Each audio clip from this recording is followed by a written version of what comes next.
and welcome to this episode of our Historical Sketches show. Now, those who follow the Tour de France, the yearly, epic, historic and traditional and very popular cycling race through the land of France, may not know that this year, 2014, the route in one of its stages touched the peaceful, rural and picturesque little town of Bouvines in the north of France, close to the larger town of Lille. Now, the inclusion of Bouvines in the Tour de France this year, in 2014, had a special significance. In fact, it is here, in this calm and rural landscape where Shakespeare would say the air swiftly and gently recommends itself to our gentle senses.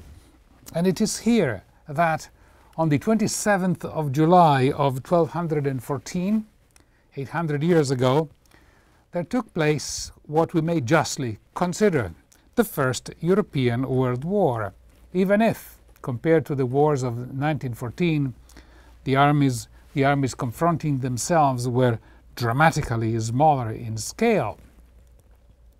Nevertheless, the battle was European in scope, and above all, European in its consequences. We can say that Bouvines sealed, if we can use this word to seal, it sealed for good the creation of what we know today as France and what we know today as Germany. And the memorial stone commemorating the fallen at Bouvines, in World War I, the same memorial stone also commemorates the Battle of Bouvines. Now, those who remember the history of the dark and early Middle Ages will recall that one of the tribes that became prominent in European stage around the year 1750, 800 AD, were the Franks. And given that in France, for centuries, the local currency was or has been the franc, you may think that the Franks were French, but that's not true, not really rather.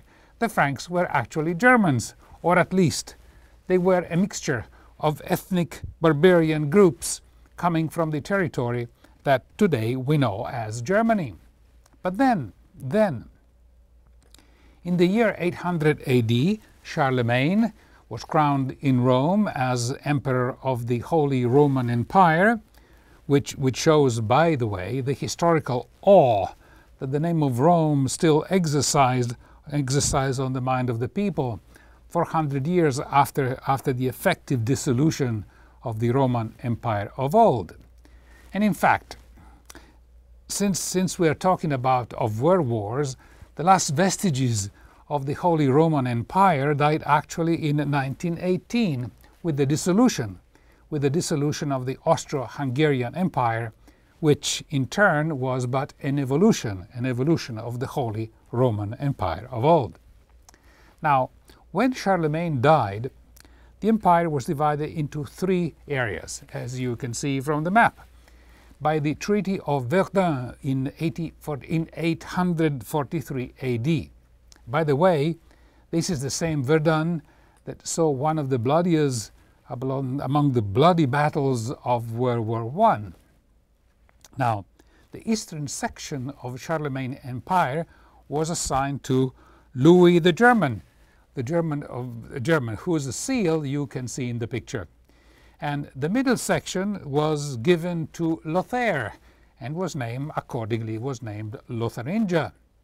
The western section was given to Charles the Bold, that is B-A-L-D, meaning without hair, as opposed to Charles the Bold, B-O-L-D, meaning Charles the Courageous, who was another French king.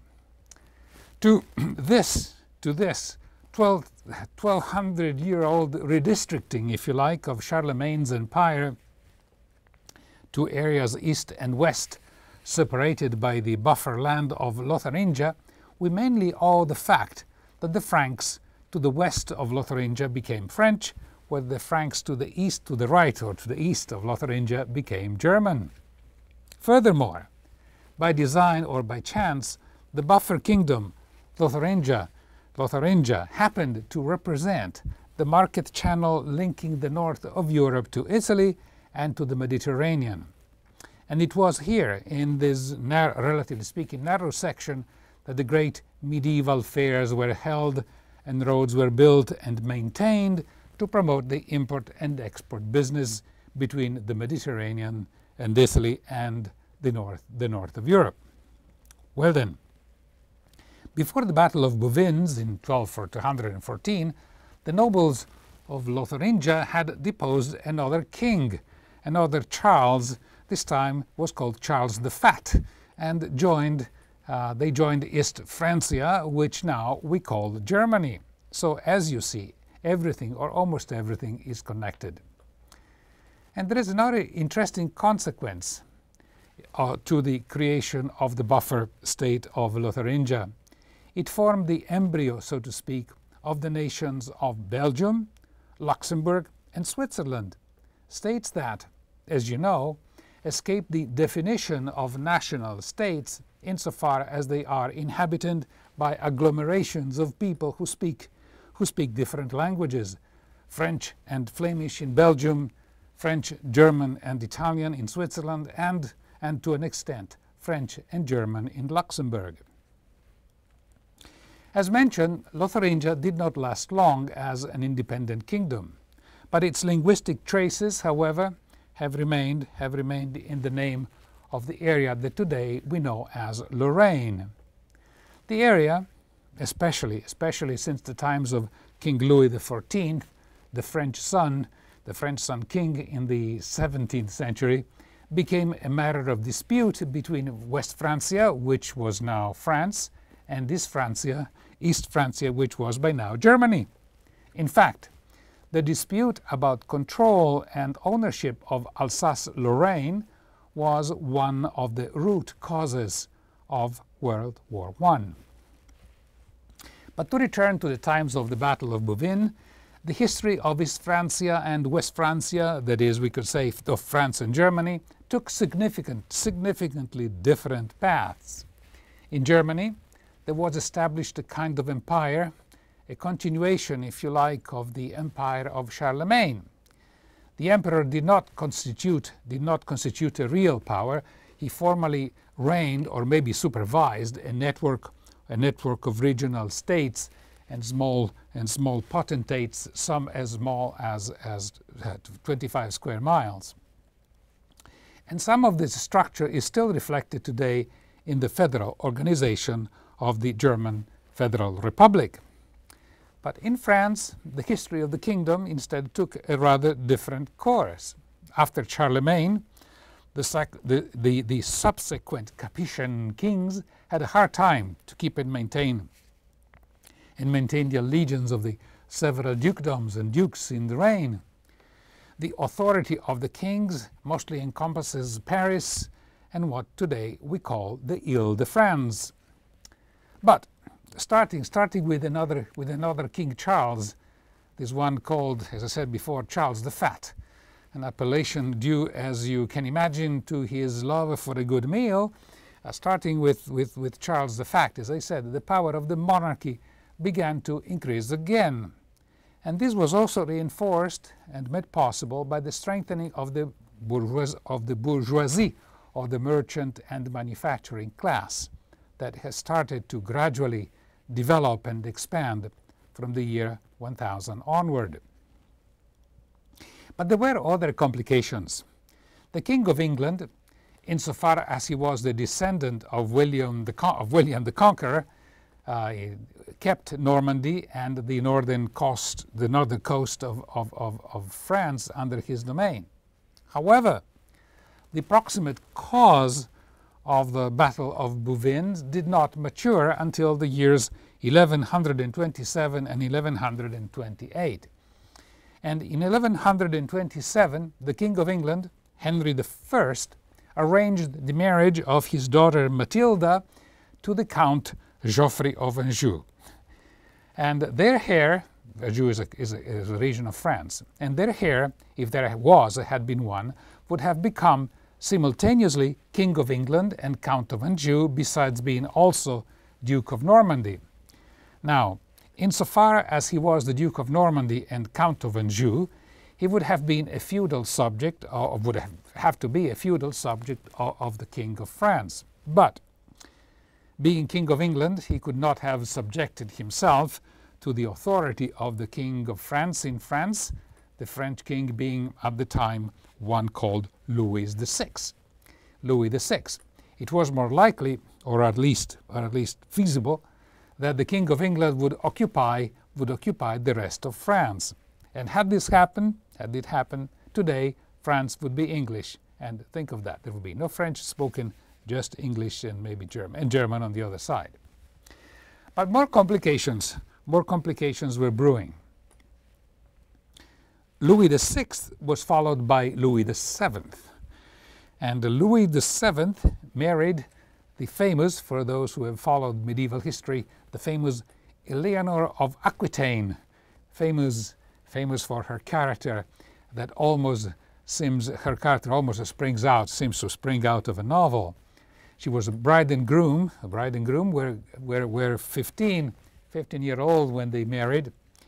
But the issue of the two was a girl who, due to the so-called Salic law, could not inherit the crown. And then, in 1147, the Queen, Eleanor of Aquitaine, decided to follow her husband on a trip and half crusade to the Holy Land, of course, during which trip the relationship between Louis VI and Eleanor soured and deteriorated beyond repair. And this led to what we call today a consensual separation. However, after the separation, Eleanor married nonetheless than the nephew of the King of England, who by this time was a Henry II, bringing the situation, the geopolitical situations, if you like, bringing it to square one. Now, with again the threat of England reigning over most, or at least a good part of France. Still, all in all, Louis VII of France and Henry II of England managed to avoid direct confrontations. And now we encounter some characters whose name will be familiar to most viewers, if not else because of the Hollywood movies and because of the Magna Carta, reputed to be, however questionably so, reputed to be the quintessential documental spring of modern democracy. Now, the next King of England, after Henry II, were another character known, respectively Richard the Lionheart, hero of the Third Crusade, followed by King John the Landless, or Lackland. And the appellation of Lackland or Landless was appropriate. Why? Because while Richard the Lionheart had gone to Palestine to launch a crusade, and just as the corporate media does today, John made circulate the lie that Richard was dead, after which, or rather in consequence of which, John declared himself king, which was an act of clear usurpation. But Richard the Lionheart returned home and in turn banned John Lackland from the kingdom, depriving him of his domain and lands, hence the name John Lackland, John the Landless. However, when Richard the Lionheart died, John the Landless returned to England and became, we might say, John the Landful, or rather King John as we know him. This is the King John, as I said, of the Magna Carta and the King John of Shakespeare's play with the same name. But now the plot thickens. But we're getting close. We're getting close to the final setup for the Battle of Bouvines. King John of the Magna Carta had disagreements with his mother, the feisty Eleanor of Aquitaine, who in the meantime returned to Aquitaine, which is the south of France, where Bordeaux is, and with his nephew, with his nephew Arthur of Bretagne, to whom Richard the Lionheart would have liked to leave the crown rather than John Lackland. Furthermore, and here we come to the crux of the matter, King John had antagonized the Pope, as he, that is, King John, appointed as Archbishop of Canterbury, his own choice, rather than that of the belligerent Pope, who happened at the time to be called Innocent III. To retaliate against the antagonizing Pope, King John took sides with Otto IV, Emperor of the German Empire. But, as it can be expected, the Pope fought back. And in this he found an ally in Guesclin. He found an ally in the King of France, who by now was King Philip Augustus of France. Incidentally, history tends to automatically cast a benign eye on King John Lackland, as it associates him with the Magna Carta, and the Magna Carta is associated with democracy. But apparently he was not. He was not what he assumed to be, or we assume him to be. And here is the description by historian. King John was a man without conscience, evil, contrary and hated by all good people, and lecherous. He could not hear of a beautiful lady or maiden, wife or daughter of a count, baron or other, without wanting to ravish her, either through promises, bribery or force. He was excommunicated for 4 years for having treated English abbeys in the same way as the spouses of his vassals. Incidentally, fortune treated King John, or rather John Lackland, treated him well posthumously. He wanted to be buried in the Cathedral of Worcester in the west of England, and a wish that was granted to him, as you can see from his richly decorated tomb. But back to Bouvines and the field of battle. Having found one of the usual and flimsy reasons for war, Otto IV, the German, sent his troops to confront the French troops, and this confrontation happened to occur just at the little town of Bouvines. A victory by Otto IV would have strengthened the position of King John and his chances to annex the French kingdom's land to the English possession, which already encompasses Normandy, Anjou, and Aquitaine, all the west of France. To move into the territory of King Philip of France, Otto IV forces had to cross this peaceful and quiet river, still called today La Marque. Philip Augustus sent his troop to block the Germans, and the 27th of July, 1214 was actually a Sunday, and technically the armies usually did not fight on Sundays. But Philip wanted to take advantage of what we call today the surprise factor, and the battle began. At the onset, the situation was confused, and at one point even Philip Augustus, launched himself into the foray, was thrown from his horse, and almost risked death. He wasn't young either. He was already 50 by the time he was fighting directly this battle.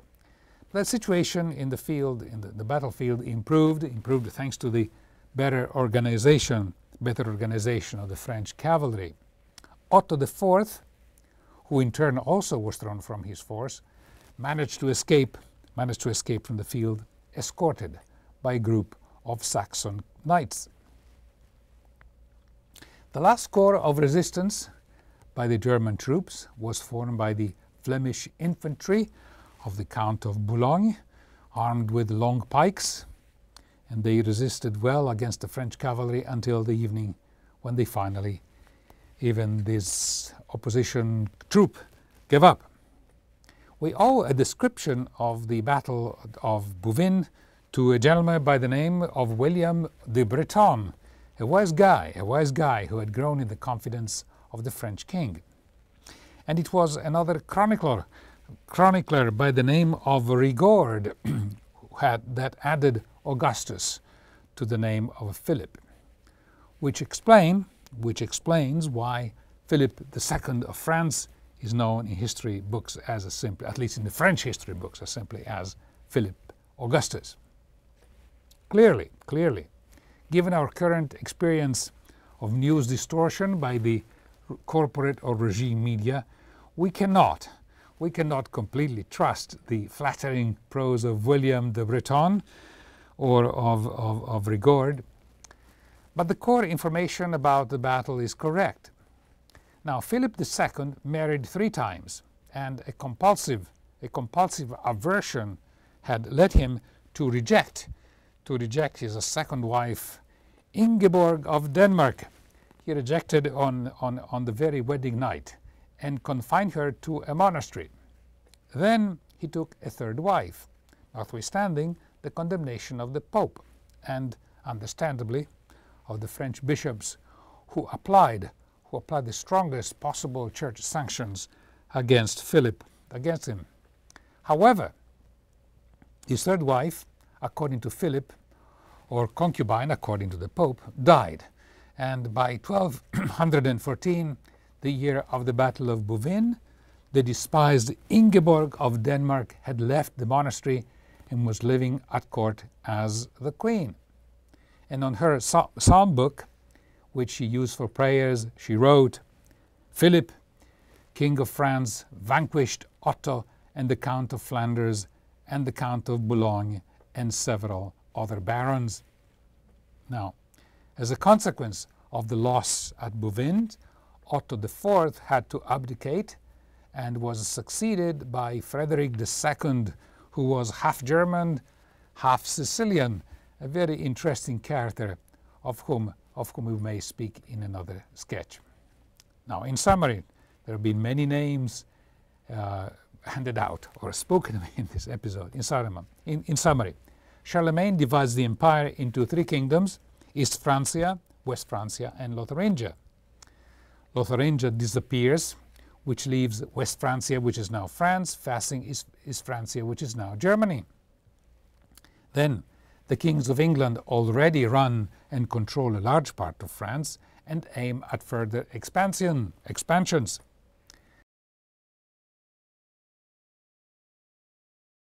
Matrimonial wedding arrangements facilitate England's expansions at the expense of France. Then the German Emperor Otto IV becomes allied with King John of England, and if Otto IV were to win at Bouvines, which he didn't, England and Otto would probably both get a chunk of France, and France would not develop or exist as a nation as it does today. But the French king wins at Bouvines. The battle establishes the seed and the roots of what is Europe today. We can say geographically, politically, and ethnically. Now, after the formation of the dubious, at least for many, the dubious European Union, after 1945, the Battle of Bouvines has almost all disappeared from the history books, and even from what I learned from the curriculum of French students. And some may think that it is a good thing that history chases, if you like, eliminates battles out of our memory. On the other hand, the Battle of Bouvines, among others, reminds us that there was a time when the promoters of war fought themselves in the field of battle in body-to-body combats. Today's generals sit in 5-star hotels, surrounded by crowds of so-called embedded journalists, while outside Las Vegas, from what we know, drone operators arrive at the command center site in fancy car and press buttons to assassinate enemies on the other side of the world. Or, as we have seen recently and keep seeing in Gaza and Ukraine, the generals make a wholesale disposal of men women and children with the complacency of those who believe their own lips, their own lies, their own lips and their own lies, including the lie of believing themselves important. And from this point of view, who would object? Who would object to the historian Barbara Tuchman when she defines history as the march of folly? We're at the end of our historical sketch, and I would like to remind the viewers that this program is also uploaded online as we put the information on at the end of the show. So I will thank the crew, and in particular our director, Kat Iverson. Thank you all for watching, and see you next time. Good night.